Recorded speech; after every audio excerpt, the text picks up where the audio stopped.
Yo, yo, yo, yo, yo, what's going on? It's the NOC, the Nerds of Color, and we are back with another ShoPowSho. It's your boy, Kuya P, aka Patrick Michael Strange, you know, the holla holla homie, leader of the Cine Gang, and I'm a Tocino Terminator, a Sisig Supreme. You know, we love the Filipino food, and I'm trying to get my Filipino streetwear lined up. So that's why I'm repping all of these amazing foods and all these names, because I'm trying to, put that copyright on there before people, try to steal my shit.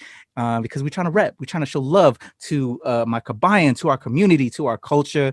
And so I hope y'all pick it up, help support the ShoPowSho when the merch drops. So let's get it cracking. Unfortunately, the amazing Ates couldn't join me today. They're busy once again, but they send their love. But today's gonna be a fun one. Today's gonna be with a Kuya who I've kind of known for a minute here in the Washington D.C. metro area, watching him grow and do his thing, and then make that trek out to L.A. You know what we like to do on here is tell stories, and so now to see and tell this brother's story is just going to be a beautiful one for me, and one that I'm honored to give because this brother is so amazing. He's so talented, and we just gonna keep on cheering him on as he does his journey. But we're gonna learn about what his journey has been thus far. Let's bring him on, my brother JB, my Kuya JB Tadena. What's good, man? Air horn.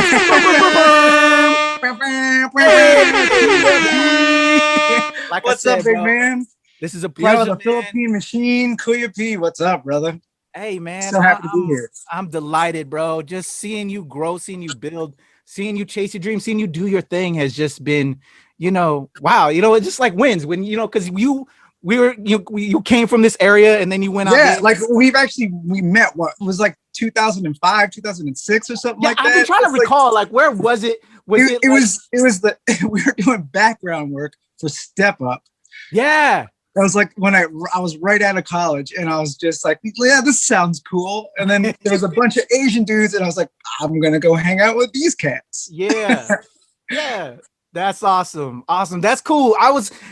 Did you also audition for any of the projects that because I was producing like industrials at the time? I was wondering if you were one of those cats too, or was it just? I was like, it was still early in the game. It was just kind of like, so like when I saw that, it was just like a random casting call, and I jumped on it, and Word. It slowly built from that point. Amazing, man. But just seeing this journey, bro, seeing you be, bro, you actually, what was your name in one of them, which I loved, that your actual name was Johnny Bayani on SEAL Team. Like, they show that Filipino love on that. So, like, he was Johnny Hero. Yo. Johnny Hero. Man, I'm so proud of you, bro. And just from what you've done from here to grow there, and you're still building and you're still knocking it out the park, man. We're on Naruto, and just all the love that's getting, man, right now. And we'll get into that, but just bro, I'm so happy for you, bro. Gonna be always cheering. You definitely got a supporter over here, man. So let's have some fun. Let's hear it. Because it's rare you get to talk to your peoples and like dig into their whole life story, because really you just out chilling, and sometimes you'll share a little bit, but now I get to have fun with you. So ask me anything. Let's have some fun, man. So what we like to do is start from the seed, man. The seed that grew into the beautiful tree, if you will, that you are now. Because we all go through different things and we grow throughout life, and so we want to start from the beginning. And so let's talk about your parents, if you don't mind. Because we are a manifestation, we are a representation of their love and their ideals and their goals and what they want us to eventually become.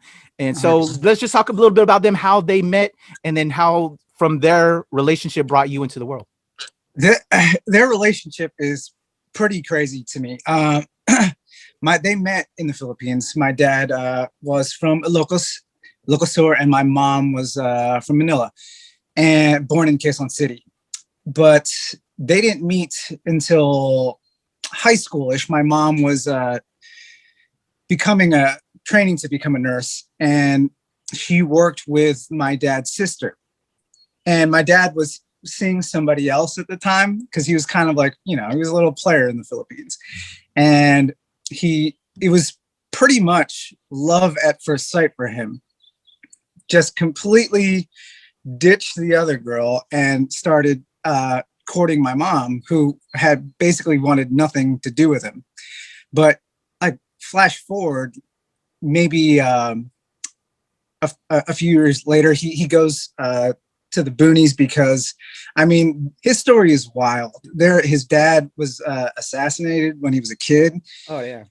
Yeah, his dad was a mayor of Santo Domingo in Ilocos, and you know, with during that time period, a lot of corruption in politics, and he was assassinated. And shortly thereafter, his mom died. She got ill when he died. So they basically, 6 brothers and sisters, raised each other.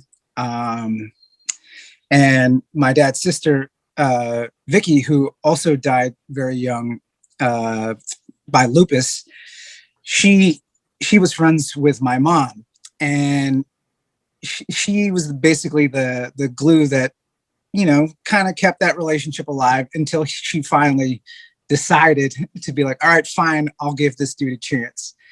And then shortly thereafter, she had to go to the US to work, and he followed, but you know, they didn't know each other for very long, and they got married. Like, have you heard that story of Jennifer Connelly and Paul Bettany? Yeah. Where for those that don't know, why don't we tell that real quick? Well, yeah, they worked on A Beautiful Mind together. Uh-huh. And they didn't have any sort of romantic relationship. Like, I've heard this recently. Okay. And then 9/11 happened, and he was like, I fell in love with this woman during this shoot. Let me call her up. And he asked her to marry him. Oh, wow. Like, and that they're still together, which is completely bonkers to me. And it was a similar situation with my mom and dad. Uh-huh. And so, you know, they got married very quickly in the US and stayed together until he passed. Wow. That's beautiful. That's beautiful. So, can we talk about how, like, so when you came into when they decided to have a baby and have you? Do you know that story? My sister was born first in DC about a year and a week. So we're kind of Irish twins before me. And then they had me in LA because they were living in separate cities at the time. My dad had a job in LA and my mom was working as a nurse in DC. And then, you know, they would travel back and forth, driving, which is just, wow. They had a relationship. And so they had me in Los Angeles, basically almost immediately moved me to the DC area where they raised me. So I was spawned in Los Angeles and I returned.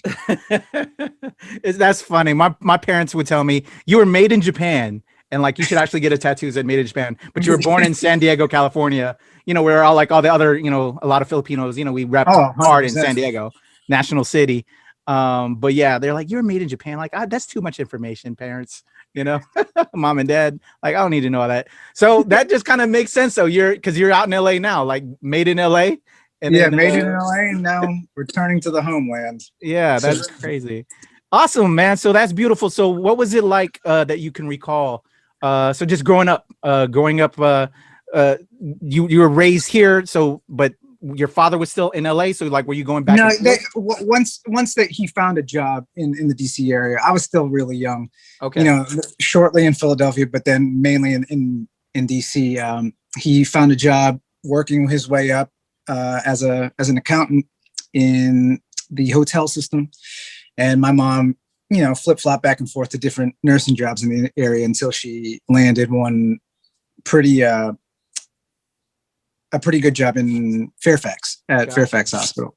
Okay. And yeah, most of my life I lived in the same area, Chantilly, Virginia, Fairfax, Virginia. Yeah. Raised up in there. Pretty, you know, standard middle class parents who work from $50, bringing that to the US into like a middle class family. So they're, you know, a big inspiration for me. That's beautiful. Yeah. And it was very like a good upbringing. Like nothing I can complain about. I was raised well. My parents loved each other. Once I had friends. I mean, we all dealt with the racisms and stuff as you know. So how was that? Because we're like a melting pot here in this area, which you know. Right. There's did you have like family relatives, Filipino relatives? Yeah, nearby? plenty. There were some that lived in Burke, Virginia, and we would visit our cousins that lived in New Jersey, Old Bridge, New Jersey, all the time. But yeah, the racism and stuff were it was like passive. You know what I mean? Kind of, it was like passive racism, and they would make jokes, and I would have to be the guy that would be like cool with taking the joke or cool with making the initial joke. So he's the cool Asian. He doesn't care if we make fun of him. And it's kind of that mentality that affected you as you grew up, that you just kind of didn't think about. But aside from those microaggressions, it was good. I played sports. What got me really, I was a football player in high school. What position? I was a linebacker. Oh shit. Yo, it's rare, man, because like I was into football as well. It was like football and basketball, but I was more so football. And I'm sure I don't know, well, stereotype. Most of my other Filipino friends were always into basketball, and it was rare to see other football guys. So it's cool to hear that you were into football, bro.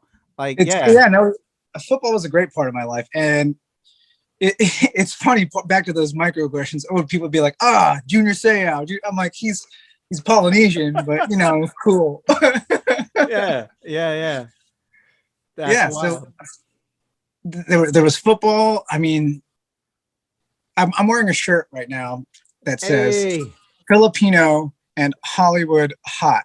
Yo, I need that. I'm gonna have to get that link later. Well, the story is, and this kind of relates back to high school. My friend Lori Brown, in one of my acting classes, because we get scenes in class where we try to stretch ourselves and we do all these different scenes, and a lot of them have to do with relationships and being in relationships. And I'm always the Asian cat who's like, I'm never going to be this kind of scene anyway, because they don't like to see Asian dudes in romantic relationships. And so she got me the shirt that says Filipino and Hollywood hot, who she's an absolute sweetheart. So, you have those things that happen in high school too, where, lots of heartbreak just because I'm not considered, or wasn't considered, a heartthrob back then. Yeah. But even so, still a good upbringing.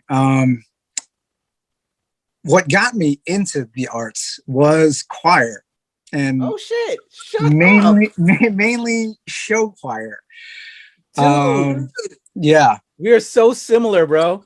Were you in a quartet too? Yeah, bro. I was in a boys quartet, yo. We sang, because I'm a little bit older than you. Man, we boys quartet, we sang Jodeci, Shy, Silk, Portrait, Boys to Men. And if I there you go. Yo, we are so fucking similar. That is crazy.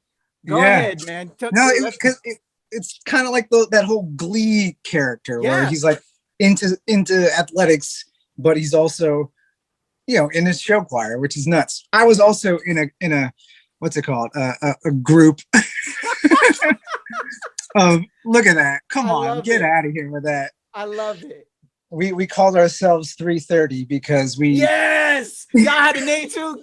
we had a name. Hell yeah. And it was kind of the height of the NSYNCs and the Backstreet Boys.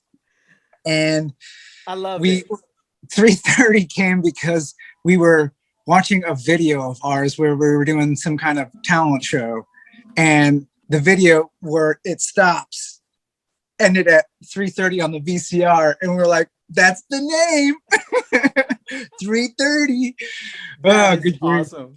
That is absolutely awesome. Yeah, I mean, show choir, that you just drew that love of performing and being in front of a crowd, and that was where my kind of artistic side bloomed. Okay. Did you dabble in like any school plays in like middle school, high school, and all of that? No, I mean the acting part was later for me. Okay. Yeah, it was more performing at the time. Gotcha. All right. Well, we'll get to that point then later on. Yeah. What is something that you would be afraid your parents would tell us about you between that early, elementary to high school age, between elementary and high school? What would you be afraid they tell us about you? Afraid that they would tell. I mean, they would never say anything bad about me. They wouldn't embarrass you. Yeah, they would never. Like Yo, my mom, she'd be the type. sweetheart. He would like, have that sock, that one sock that was felt a little bit different Oh. later on.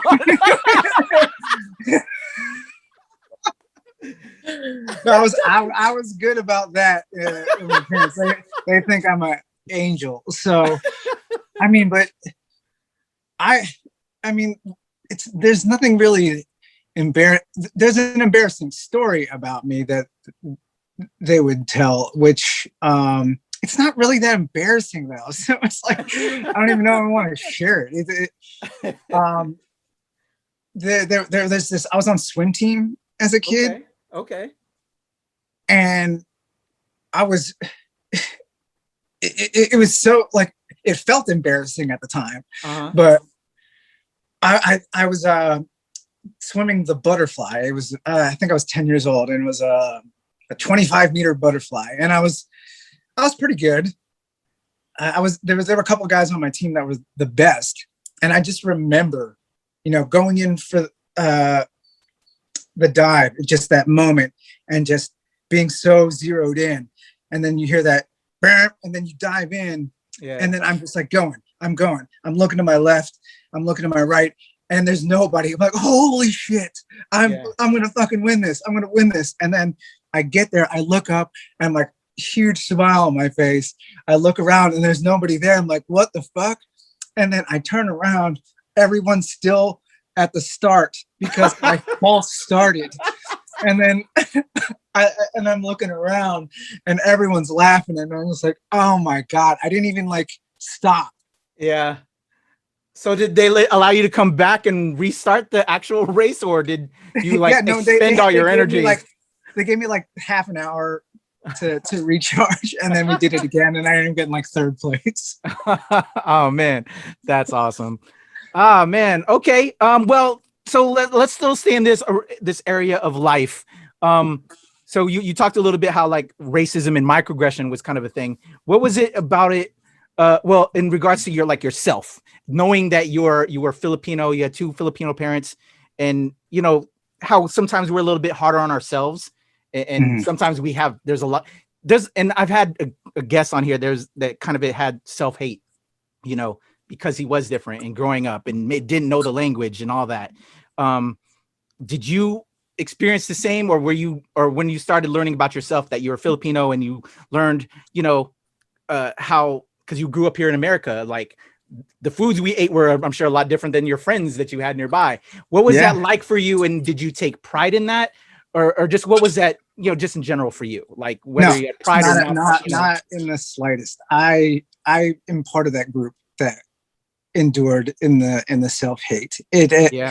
And I didn't really think about it too much back then. Like I said, I was the kind of Asian guy who would jump in to make fun of myself before anyone else. And that you don't realize how much of a toll it ends up taking on you. And it wasn't until I turned 30 that I truly became comfortable with myself and started to love myself.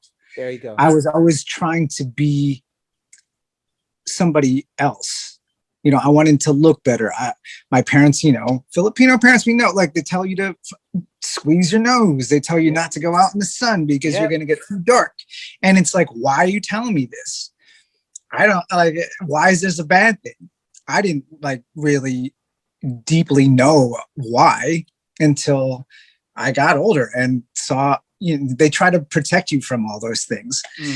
And so, I remember always wanting to be like the popular white kids in high school, and that continued in college. I joined a fraternity, for Christ's sake, one of the most racist, just wild times in my life, because I wanted to fit in with the guys that were in my dorm.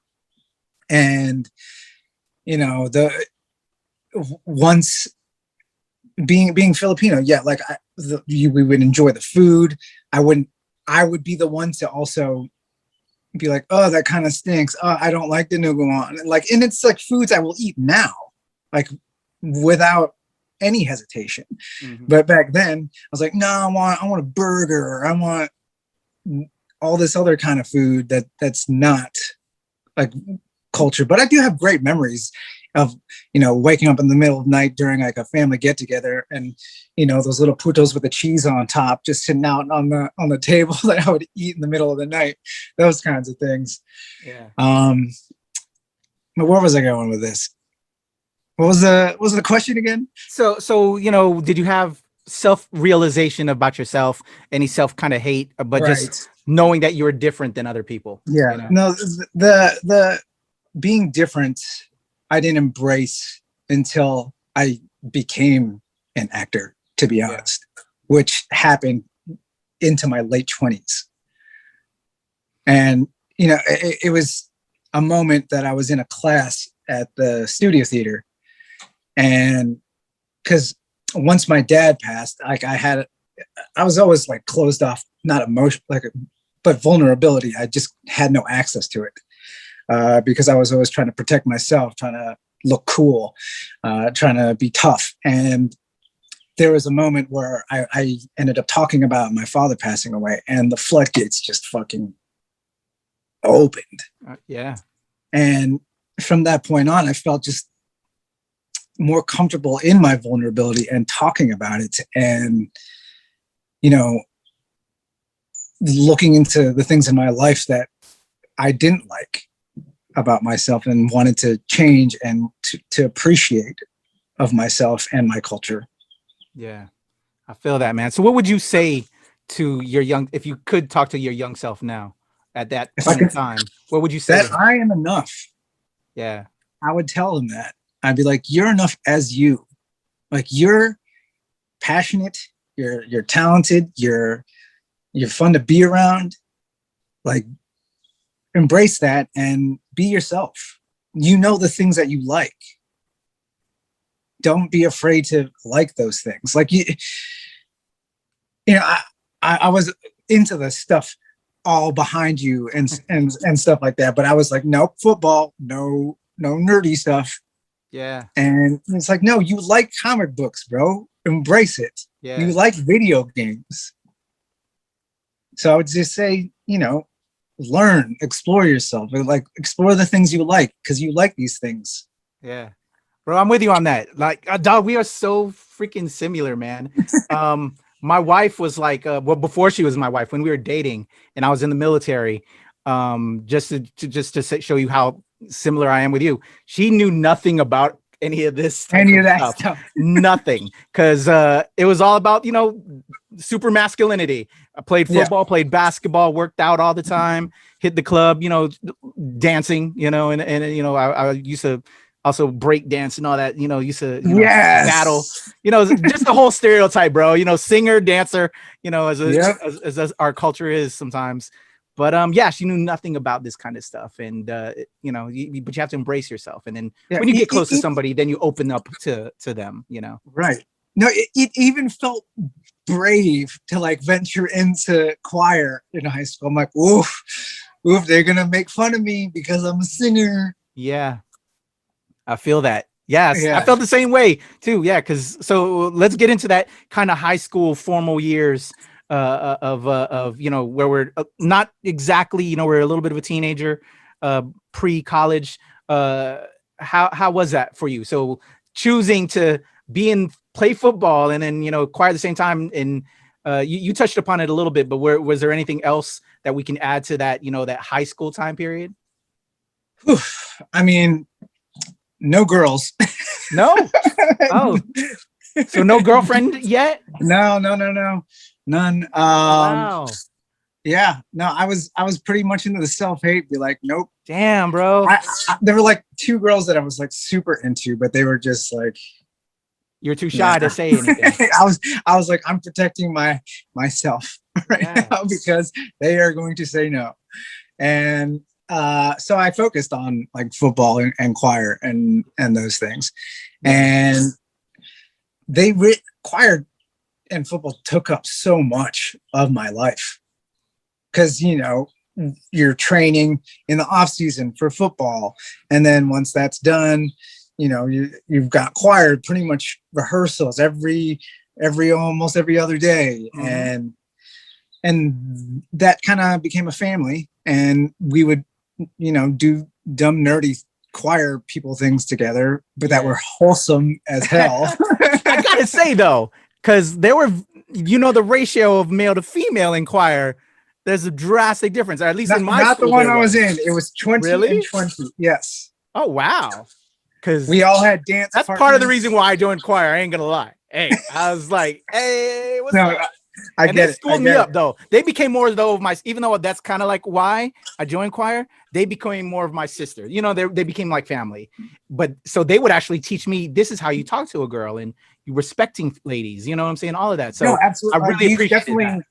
Being around not just jocks and exactly like having platonic relationships with women was a great formative thing during that time. Yeah, so you can totally relate with that. Yeah, I feel you. So then what if acting wasn't there yet, but you did enjoy performing with your choir group, what was the expectation going into college? And if, as you've heard on previous episodes, and I'm sure you know, as we as Filipino people in our you know, our mothers and fathers, it's all about getting a good job, accountant, nursing, doctor. What was your trajectory? What did you want to do at that time before you know, went off to school? What was the plan for you? And what was the plan that you had? And then, you know, there's always your that's so funny that you're prefacing it that way, because that's exactly how it happened. Like, I wanted to pursue something artistic, but the fear of God was in me to be like, no, they're not gonna accept me. And like, I love them and I know they wanted the best for me, but and this is maybe something I would approach differently with my child. I didn't even try to see if that was like an avenue. I was like, nope, I'm going to go to Penn State University. I'm going to get this engineering degree and I'm going to make you proud of me. And that's what I did. I went to Penn State. I got an engineering degree, computer engineering degree, which I absolutely hated doing the work. Like, wow. I was, you know, smart enough in high school to just like kind of coast and still get a 4 point whatever. But then like you had to actually delve deep and understand concepts in college and engineering. I was like, these are harder. I don't know how I'm going to survive this. And, you know, just through sheer guts and determination, I pushed through and got the degree. And for some reason got recruited in college to work for, you know, government agencies of that and that's what brought you back to the DC area? And that's what brought me back to the DC area. Holy shit. It's like, yeah. Awesome. I got another funny story for you. Again, yes. How fucking similar you and I are. This is why our destinies of fate were meant for you and I to like become friends and know each other and shit, right?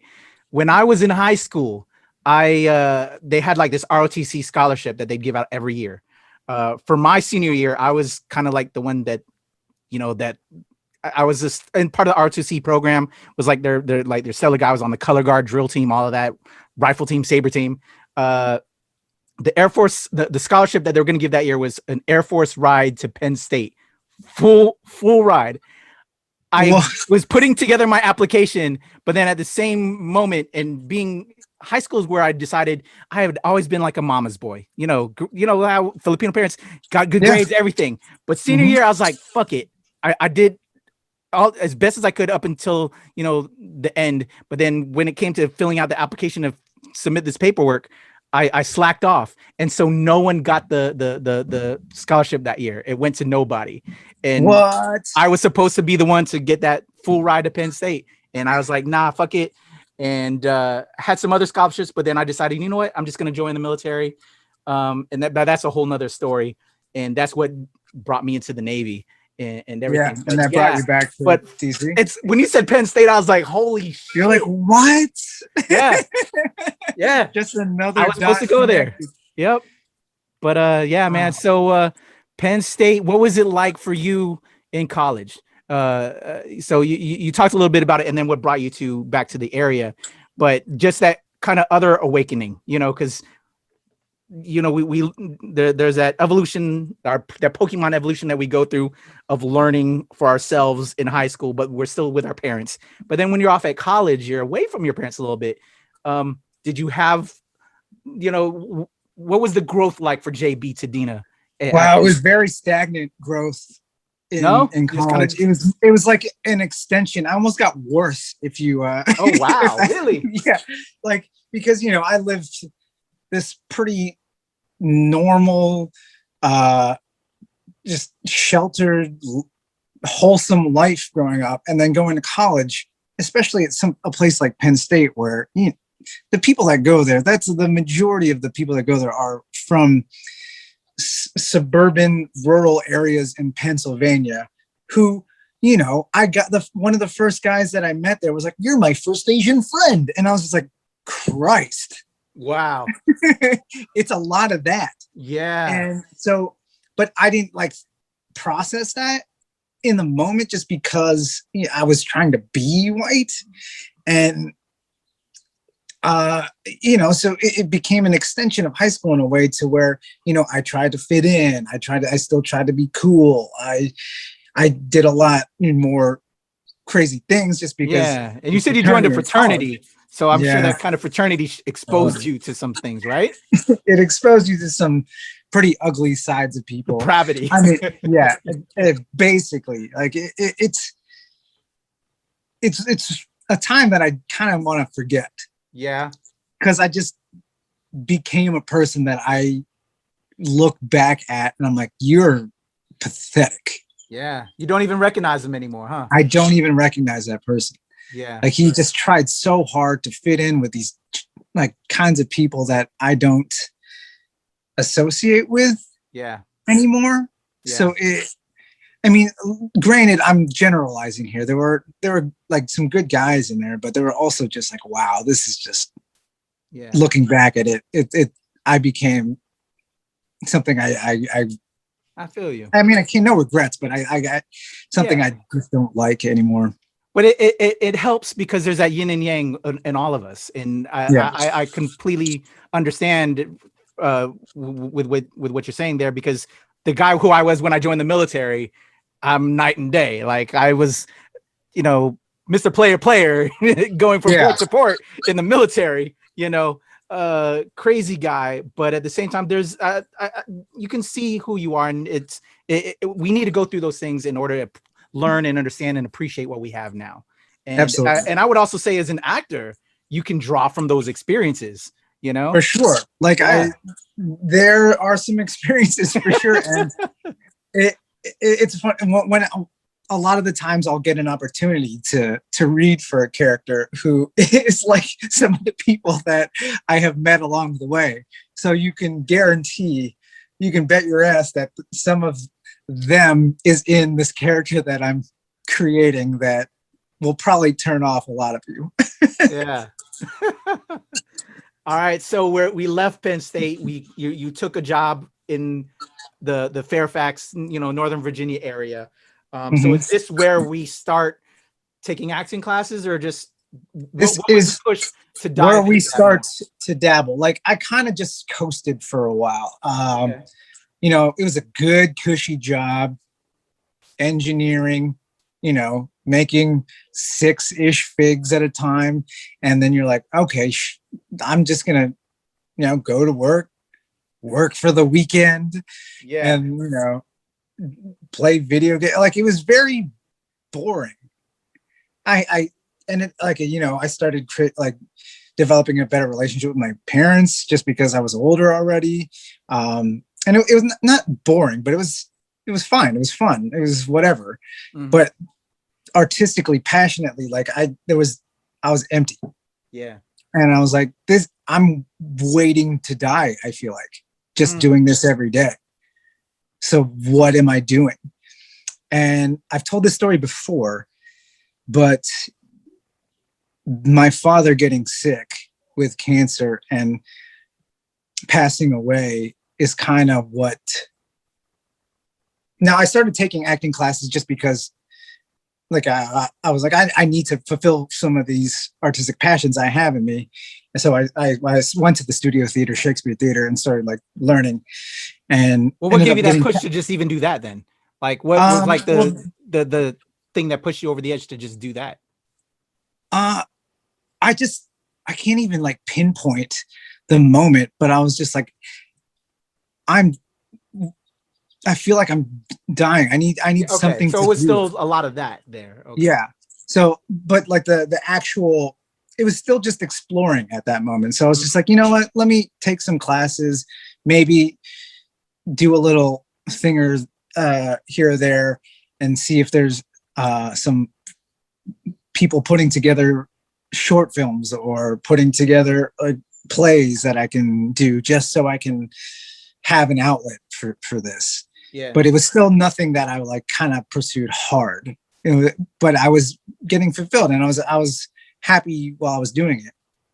And when my dad got sick, and then his kind of, not last words, but it was a day at the hospital. Like the first, I was living with them back home, and he couldn't walk one morning.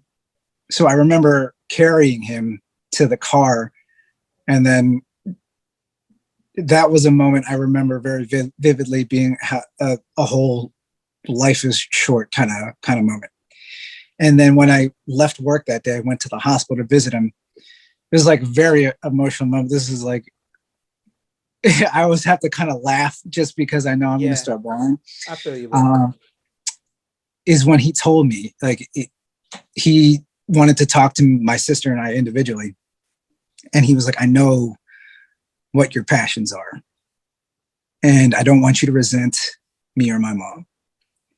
Like, I want you to pursue what you love, like, with all your heart. And so once he passed, I was like, I have no like reason not to do this. Wow. Wow, damn. Well, one, I'm sorry for your loss, man. No, thank you. And but I think that's beautiful that, you know, he kind of just wanted to give you his blessing in a way, right? Yeah. He Yeah. gave you his blessing to, and it was like your soul. When that happened, it's so bittersweet because, you know, that sucks, but at the same time, I was like, oh. Yeah, that feeling of just, I can be myself. Yeah. And so once, you know, I started doing more professional plays, but at the same time, I knew DC wasn't going to be it because politics. Yeah. Are you going to let me play the lead of this play? Probably not. Mm-hmm. So, and now, like, it's still in my head when coming to LA and finally making the decision to make this my career. I'm still thinking in my head, hey, I can go out and, you know, be the sidekick at best. Yeah. You know, I can go there and be 6 on the call sheet at best. Like, this is my ceiling. I'm coming out here with that mentality, even still, like, being free to pursue it. Yeah. That's reality, but it's so, reality. Like, it's how I'm thinking about it. And at the time, let's be honest, outside of like Kuya Lou and Kuya Reggie and Kuya John, what Filipino men were out there actually making a career out of it? Very true. Very true. Yeah, it's hard, but then I think through my life now, and if we were to go through my life story with all that, to me, it's all those people saying no. And you know what? Fuck that now. You know what I'm saying? Oh, like, yeah, that's absolutely. Become my fuel. And I'm sure for you as well. You know, absolutely. There's a guy at my old job that was like, the day I was leaving, he's like, you know, your job's always going to be here when Like, I'm like, you know what? Now I'm just gonna make it to spite you, bro. Hell yeah. Love that attitude, bro. Love that attitude. And outside of the chip on my shoulder and like, the feelings of, I was still excited to do it. Yeah. It's so funny because you're always growing and you're always like figuring things out about yourself. And I know you asked in the email, one of the questions was like, what does being Filipino mean to you? That's evolved even like the last few years. Hell yeah. And like our barcada, our class, I didn't start being a community guy until a few years ago. Yeah. And, the feeling of wanting to be, the six on the call sheet turned into like being somebody who Asian guys can look up to. Then it became like who Filipino boys can look up to, Yeah. It's crazy how it kind of evolves. Oh yeah. Nah, totally, bro. That's just life. That's life, man. And as long as we feel it and we go with our best content in our heart and our soul, and with intentions that doesn't do harm or anything to all, man, that's all we can do, And Yeah, 100%. I thank you for what you're doing. Like I said at the beginning, for just being that representative that we have out there. That's inspiring, man, because you're inspiring a lot of people out here, man. So, you kind of got you got the blessing, and you started taking acting classes. What were some of the additional steps that you had to figure out? Now, okay, you're going to do this, getting headshots, getting agents. God, but you're doing it here in this area, man, and how difficult it is. Pat Moran. Well, no, it's not. I wouldn't even say Pat. But Pat can be Pat can be something. But who was at Central? What's her name? The Dagmar. Yeah. Woo! What was it like for you? Building the career in DC it started because Carlin Davis and Suzanne Kang, I'll give them a shout out because they're wonderful. Definitely. I love them both too. Yeah. They got me into a national commercial for Lockheed Martin. And that was my first like big gig, which at the time I was like, man, this is so easy to do. Yeah. And it started from there and like built into little projects and like doing plays. And the community's so small here. So, getting headshots and you don't really need a reel in DCS, but at the time you didn't. Yeah. And it was kind of just like building these small relationships and then taking classes at studio theater, becoming like a person they go to for small roles in their shows, and kind of building friendships with people who do Fringe. And then and kind of getting to know other actors who network you to other professional theaters. And that was like a kind of organic. Mm-hmm. Like I didn't really do too much to build like a process on how to make a career out of it. I didn't really know what I was doing. Yeah. I was just I had a job, so that didn't really, and I think a lot of the actors in town, DC's like its own little thing. So, you have your job, then you go do your theater at the end of the day, and you're fulfilled that way. And that's fantastic. Yeah. But that's not what I wanted. And obviously the roles weren't going to be there for me to really fulfill like what I wanted to do. Yeah. So once my mom was settled into a new place near my sister, that's when I moved to LA. Yeah. Now the process there, like I didn't know anybody. Yeah. When you decided to go out to LA. When I decided to go to LA, like you don't, especially if you don't know anybody there who's industry wise who can help you. It's well, the first thing I did was which it's taboo now. It's like look up all those showcases and those workshops and stuff. Yeah, yeah. So I moved out to LA and I had some money. So luckily I got the best headshots I could find. Let's go to Tio and Juliet, spend $1,000 on some headshots. Luckily she was friends with some agents, some commercial agents. So she landed me my first. It's all weird how it happens. There's no one way how it happens. Exactly. So she got me a commercial agent, my headshot photographer. I did a godly amount of workshops when I first moved out here. That's how I thought I was going to do it.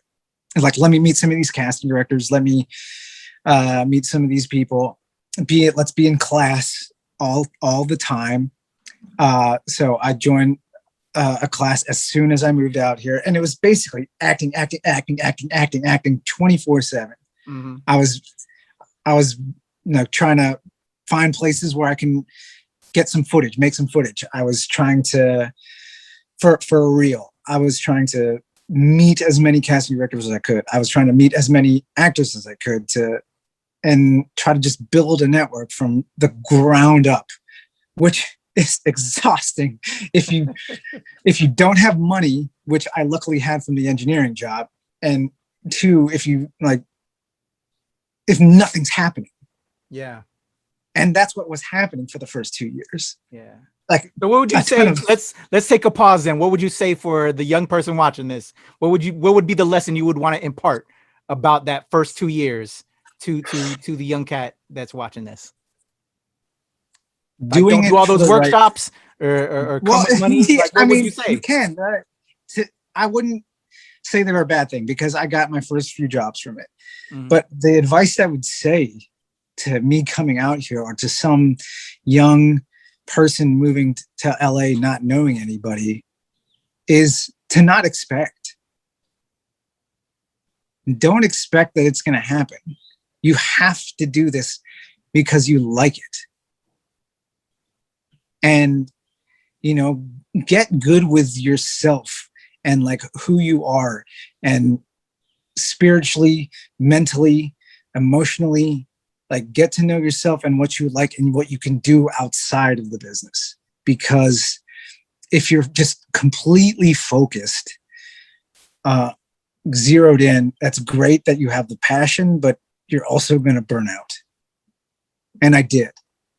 After 2 years of like not booking a damn thing, I was like, I am tired. Yeah. Luckily I didn't have to worry about money at the time. If I did, that'd be like, I don't even know where I'd be at the moment.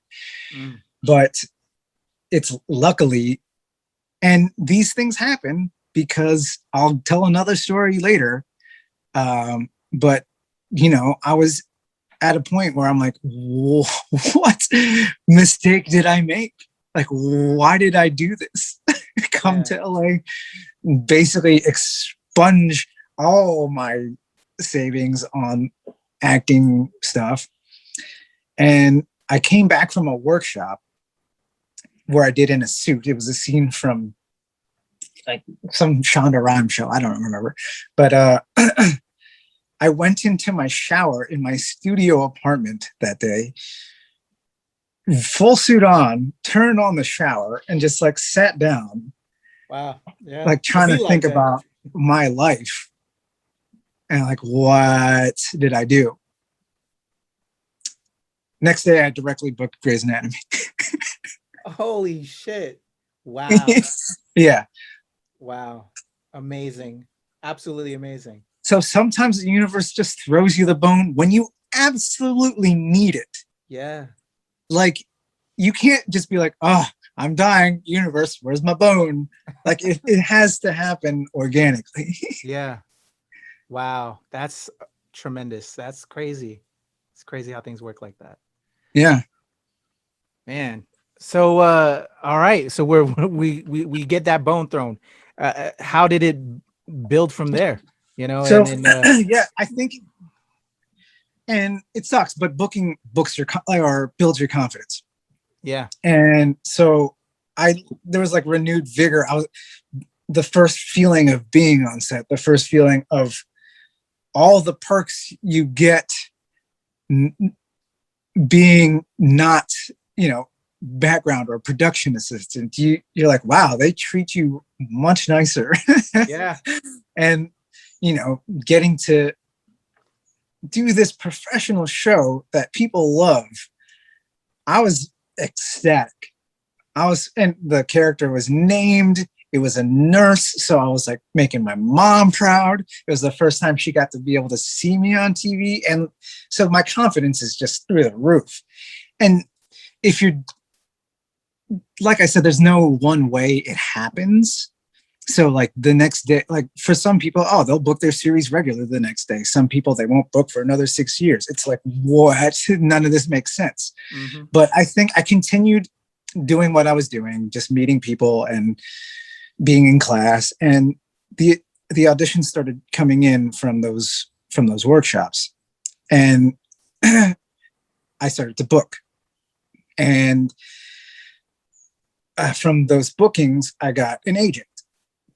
And so it started to get better and get better. And for 2 years, I developed a pretty good resume.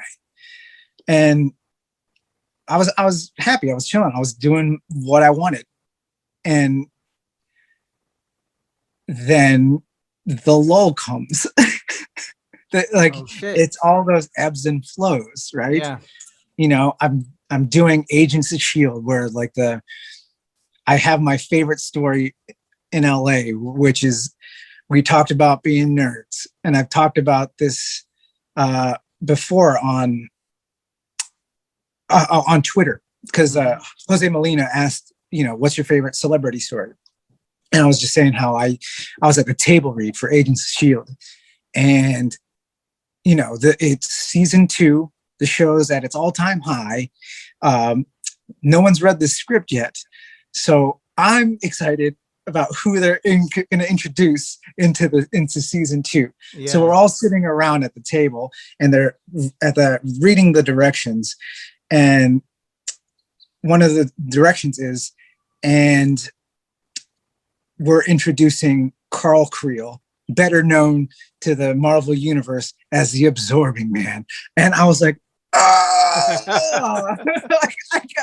was like, oh my God, this is huge. I look around, and I don't think, initially many people got the gravity of the situation, because everyone was like, their heads were in their scripts. But I look up, and the only other person looking up is Clark Gregg, Coulson himself. And he's like, also looking for like validation of the news we just got. And so we make eye contact, and we're like, oh yeah, no. And it was just the fucking coolest moment. That's beautiful. Of like 2 nerds just having this acknowledgement of what just happened. And great moments like that are happening. I'm booking my first guest star. I book a guest star in Hawaii, which is like first class everything. It's insane. And then the lull happens. Yeah. Because the ebbs and flows of the industry. Yeah. And it's a long one. Yeah. Like, it was 2016, and things were good. For a year and a half, nothing happens. Mm-hmm. And if you're an actor, the acting money isn't great. Yeah. So people are like, oh, you must be rich. No. Nah. Nah. No, not at all. And I was contemplating quitting. I was at the point where I was like, I have no money. Once you kind of make it to a certain level and you kind of don't want to do smaller roles anymore, naturally the amount of appointments coming in lessens. Yeah. So the momentum just felt like it crashed. Yeah. And at the end of 2017, when I hadn't booked anything since, I'm like, wow, I don't know what I'm gonna do. I guess I can just like use up the rest of my money and see what happens. And then if that, maybe look for a job, maybe move back home, who knows? Yeah. Beginning of 2018, I booked the biggest paying job I've had to date. Yeah. So, like I said, when you really need it, It happens. the bone gets thrown to you. Yeah. That's crazy, man. I'm still living off of that Yeah. commercial to this So day. just having faith and having trust that, you know, it's going to happen. It's going to happen. It's going to happen. Just staying at the grind and not giving up on yourself. Not giving up on yourself and just making it about like what you're doing. Mm-hmm. Yeah. Just focus on how happy you are when you do this. I feel that, brother. And man, it's amazing. And I applaud and yeah, just admire your confidence, because you have to be extremely self-confident in yourself and believe in yourself to pursue it. Because again, and as you know, you got to get used to saying no so much, because it's going to be 95% no all the time. All the time. All the time. So yeah, and that's something you really have to get used to. Exactly. Like it sucks so much of the time, but when it's good, God, it's good. Yeah, it is. And bro, and I love seeing you shine, brother. Yeah, and just seeing that difference, like I said, you know, you left from here, you know, and I'm in this area.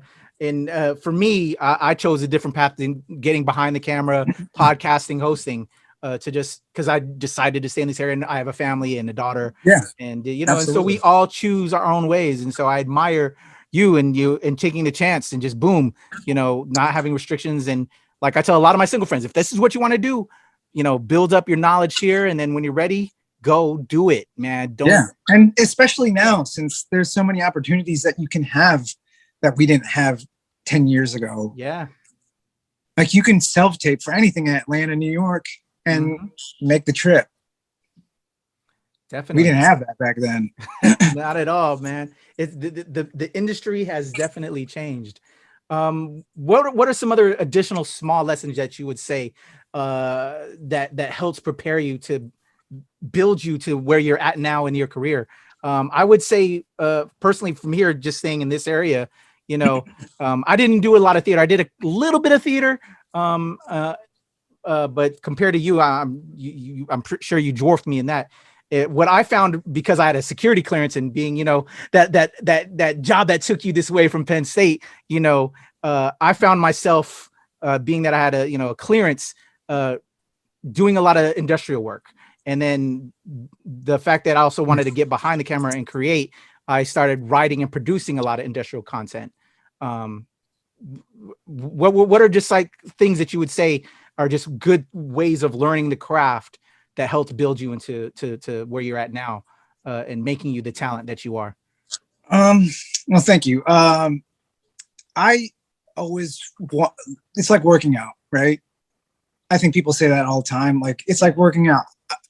If you don't work out for a while, you're going to lose the muscle. And so being in class, or like not even in class, like you don't even have to pay for class. You can get together with people, which is what we've been doing, like so many of us have been doing during the pandemic, is like Zooming with our friends and just reading scenes and like exploring different scenes and how you work like with different characters. It's always just kind of just doing it.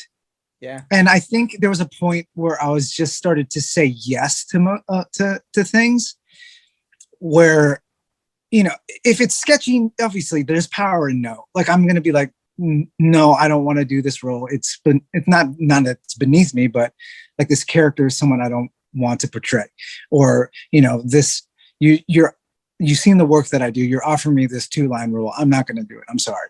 It's like, it's kind of like that. Like there's power in no, but also saying yes to things that if it sparks something in you, say yes. Naruto, like the story behind Naruto.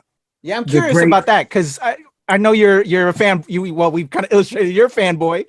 Were you a Naruto fanboy when that came along? I hadn't seen or read anything about Naruto before I did it. Wow. Okay. How it happened was the great Yoshi Sudarso, actor, stunt guy who's just phenomenal, does a lot of work with this company Reanime, and he booked work on a big budget film. I don't know if I can say it, so I'm gonna hold off. No worries. But you don't want to get nobody in trouble. But he had to do pickups for that shoot, and so he went to me and texted me and was like, "You're the guy to fill this." And I was like, "Okay, I don't know what this is," and so I look up the company, and they've done some sick, legit stuff on YouTube, and like, you know, they've gotten Chris Pang to work with them, Chantal Thuy, Osric Chow, and I'm like, okay, this is legit. And I've always wanted to do something that utilized some fight skills and had some cool effects in it. So I said yes. And it ended up being one of the most fun things I've done since I've been out here. Just the company that allows people who look like us to be these larger than life, these completely fleshed out dynamic characters, three-dimensional characters, and be the heroes that we want, like smaller versions of us to see. I love it. I love that. That's awesome. So I got to ask you, because like you, and even though, and this might surprise you because I'm involved so much in pop culture, I don't know really anything about Naruto or any of that stuff, because to going back to the whole self-hate thing too, like growing up as well, everybody expected me to know about anime and manga, everything. Oh, do you know about this? Yeah. Bruh, just because I'm Asian don't mean I know that shit. Right. You feel me? Like, come on. Exactly. I like Spider-Man, bro. Tell it, you know? And what I hated, I don't know if you felt the same way about this. Like, I loved Street Fighter because I was a gamer. But then Ryu, when they, you know, he was just very white in a way. I don't know. No, just, he was very vanilla. Exactly. Very vanilla. And then it was just like, and then just like with Dragon Ball Z, like I'm not into Dragon Ball. He had to evolve and become whiter to be more powerful than even though he's an alien. I understand he's an alien, but it was just these concepts that just to me, like it was that, which we all know as you know, people of Asian descent, is that fascination of the East with the West, you know, right. And so, you know, that's a whole story there, but that's a whole colonization story there. So, you know, well, with that being said, and I was getting sidetracked from the question that I wanted to ask you was, I love that you got to be in that, and I've been hearing so much, bro, you're getting a lot of love out there from Naruto fans, so I think it's beautiful. And I'm sure you've been asked this question, and I because it's martial arts, and I know you get this, and we as Asian actors, do you know martial arts? It's always that hidden thing that we like, man. You know, we just can't be ourselves. That's the thing that they look for as us as Asian actors. You know, did that come into play? Like, what was that working with Reanime, or did they? Because I don't think you are a martial artist. Did they like teach you? I am not a martial artist, but I have done martial arts. Like growing up, I did Taekwondo for about like 4 years. Okay. So like I had a foundation of martial arts. Yeah. But you know, I would take classes here and there, just more so for fitness. Yeah, same. And not really for technique and stuff like that. Yeah. The reason Yoshi, I think, trusted me with this is because he runs this really fun, really cool Asians in entertainment to come do these like fight classes with us. And he would just take a bunch of Asian actors who are not proficient martial artists and would teach them fighting for the screen. Oh, that's dope. It's really dope.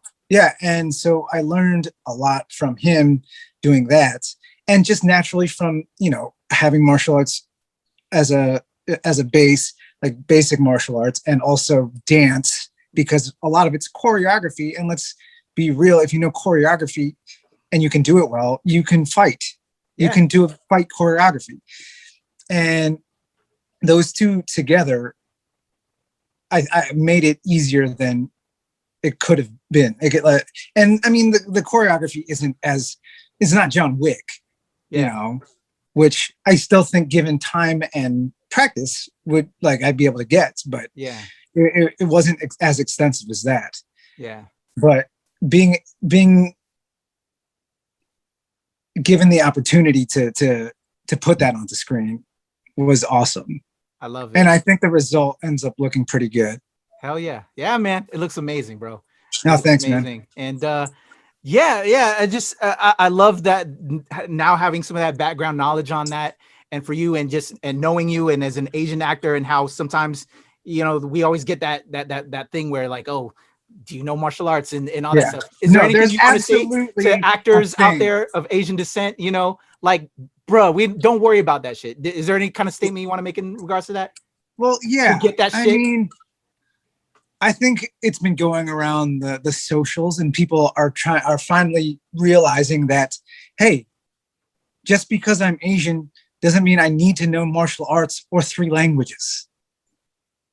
Bro, most of the characters I played on TV speak Tagalog, and I don't speak Tagalog. I know it, and I'm not fluent by any stretch of the imagination. And the only reason I can do it is because of I know how my parents used to speak, and listening to them. And I was never taught, because again, that colonizational story or whatever. But no, we should be given the same treatment as our white counterparts. Exactly. If you think my acting is good and you like my character or me playing this character, be willing to put that investment into me to do the martial arts after the fact, like you do everybody else. I get 100% that if it's something you studied and the art form, that it absolutely helps you and should absolutely, be a factor in whether or not you get cast. And I think that's great. But if I'm a better fit for this part, don't you think you should teach me how to do that as well? Tell it, brother. I'm with you. I love it, man. Yes. Yo, JB, man. As I said before, I'm gonna keep saying it again. I'm super impressed by you, brother, and just your journey. And as I told you earlier, even before we started, I know you're still on this journey. You're still building. You're still doing your thing. You're still creating. And like I said, you got a fan over here that's gonna continue to cheer you on and watch you do this amazing ride that you're doing. Because your name is out here in the streets, bro. Let me tell you, like I said, I've been hearing from these Naruto fans. Actually, the amazing Ates who couldn't make it today, they've seen it and they're like, "Oh yeah, that's a homie, that's the homie," and some other friends and stuff. And yeah, you've got some fans out here, bro. And I'd be remiss before we start to slide out. We touched a little bit about the relationship stuff. That you really didn't have girlfriends and stuff, and now and then now even in college. I don't know we didn't touch upon what it was like there. You're bruh, you know what I'm saying? You good looking brother, man. I can respect my homies, you know what I'm saying?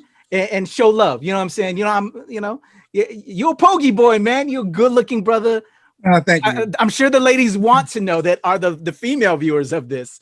Like what's the relationship status? What's going on? Have you because you weren't dating. We didn't get any love life situation on JB. And so for my lady friends, well, there have been things here and there, but they were never fully fleshed out relationships. I've never had one that's super meaningful, and I still don't. So if that answers your question, okay. So you're concentrating on your passions, and your love is the craft, but if love comes to happen, it'll happen, right? It's not like I'm expecting a meet cute. It's like I'd rather things happen organically instead of swiping on somebody. Yeah. Well, hey, man, you got a lot of love out here, bro. You got And I a lot of appreciate love it in the so streets. much. You got a lot of admirers, man, and you've got a fan in your boy over here. Man, yeah, dude, when we came to be in this same Actors Barcada group together, shout out to Denise and Yes. Zedric, man. I got to tell you that first class, because you weren't able to make it our first class, but that second class, and you started busting out in the accents, brother. I was like, holy fuck, JB, bro, you tore that British accent up, dog. Oh, thanks, And man. just seeing you perform and just, because we're doing this through Zoom calls right now, man. I was super impressed by you, brother. And like, Thank yeah, you. like I want the world for you, bro. I want to see you make it, man. Because we need that representation. We need that amazing energy and that soul that appreciates and knows his craft, and I know that's in you, and I love it, man. And I just want to see you keep booming.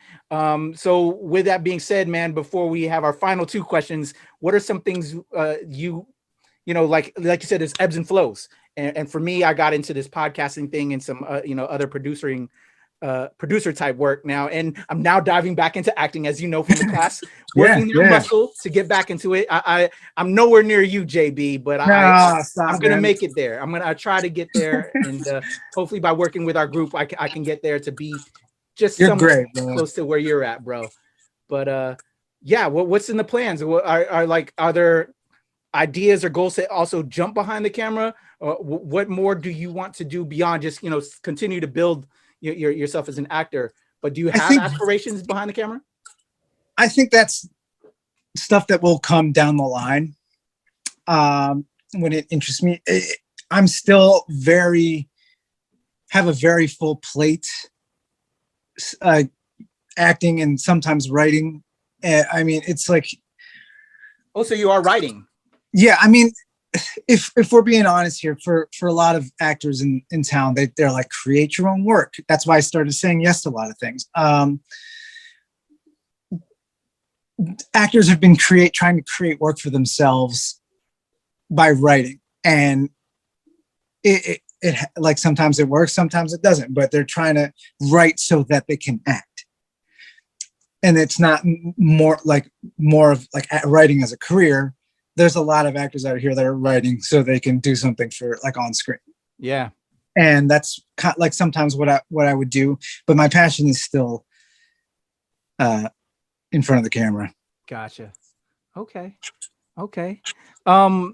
Since we are the ShoPowSho as well, yes, and we celebrate our Filipino-ness, is there anything from our culture or just being that the fact that you're a Filipino, which you have done, you've played those Johnny Biani, that the Filipino happen to be Filipino American, but is there any aspects of our culture that you would like to see, or a character from our history that you would like to play, in that regard? So like, in talking about writing things we want to see, and one of the things that, if you've been watching the ShoPowSho, I talk a lot about our Black Panther, I think, is the Battle of Mactan, the story of Lapu Lapu. Yeah.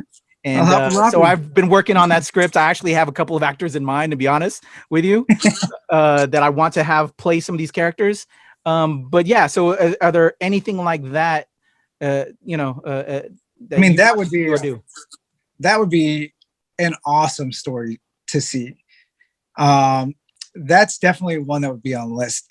Being, a child from a family who's been in the political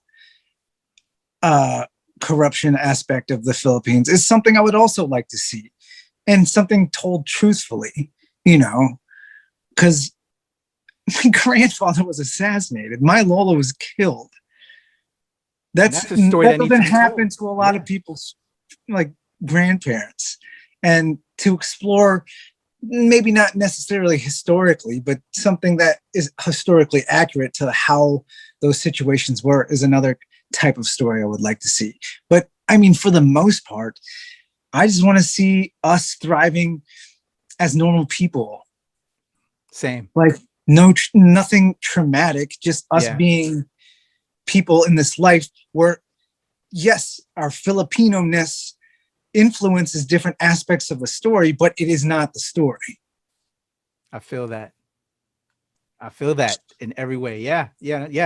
Let it just be. I'm with you. Yeah, because there's so many of us that live in the United States, and we're all relate to the same damn things. How Filipino American we are. How Filipino American we are. Yeah. And having a like Vince Rodriguez's kind of character, but more so normalized as something I'm desperate to see. Hell yeah, man. I love it. Yo, I appreciate you sharing, bro. Give me your time. I'm gonna let you know you're actually one of the actors I want for another project that I haven't put pen to pad yet. But if you're aware of our World War II veterans in the Philippines that didn't receive their medals for their service, and there's like a whole thing about it. We had in episode 2 of ShoPowSho, we had Rodney Salinas on because it was happening right around the time of the election. He was one of those college guys that helped rally to just have our Filipino veterans be seen, and because they weren't being properly represented. And it's a lot of people know that story, but if you're not and you're listening to this, go check that out. But I want to tell that story and have that represented and seen on the screen. And wow, yeah. Not to typecast you, but because you've played military roles, I want you to be one of those veterans in that story. And I get it. And and I want to be right there with you, man. But dude, I love it, man. I love everything you're about, man. And I'm like I said, I'm gonna support you in every way, brother. One last question before we get out the gate, because we are also the nerds of color. If you were to be tested in your nerd knowledge and to give a TED talk on what is something you could challenge anybody at? If somebody was to test your gangsta on a particular subject, and it doesn't have to be traditional pop culture, it could be that more about building a computer than they do, or politics, which was Rodney Salinas's thing. Like you could test his politics all day; he could tell you everything. With Lee, who I just had on, shout out to Lee Shorten, one of a good buddies. Shorten, man. He said, I think tax law, because he was at one time a lawyer. I think you could take him to task on tax laws. What would be something that you would go all day, any day on, JB, that you could talk on? Something I could talk on all day, any day. Yeah. It's kind of pop culture, but it might be a little shock. I've played the Mass Effect trilogy like 10 times. I love that series, and I am shocked that it hasn't been turned into a television series yet. Yeah. It's made for it, bro. I absolutely love that world that was created. Okay. And I'm pretty knowledgeable in many aspects of that game. So that's something I can be proud of my nerd knowledge for. Hell yeah. All right, man. Well, let's if you're a Mass Effect have anything to do with that license or that property, hey, my man JB's ready. Yeah. If you need a Garrus Vakarian, I'm right here. I love it. Yo, JB, it's been a true pleasure, man. Before we sign off, let them know how they can reach out to you online, any of your socials, in case they want to reach out to you. Yes, if you want to reach any of my socials, they're at JB Tadena, but that's spelled out because for some reason there's another JB Tadena out there somewhere. But it's JayBeeTadena for all the socials. I love it, man. Shout out to my man JB again, man. Really appreciate you. We're gonna be cheering you on over here. Pleasure's mine, man. Since the Ates aren't here, we're gonna just sign this off now with your boy Kuya P. You can follow me at Strange Since 1977 and at Temple Far East, here at the Nerds of Color and at ShoPowSho. And that's been our episode, y'all. Mahakita. Salamat. Mahakita. We're out of here.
Hey, what's going on? I'm JB Tadena. I will be appearing on the ShoPowSho with the awesome Kuya P. I hope you guys can check it out. It's a lot of fun.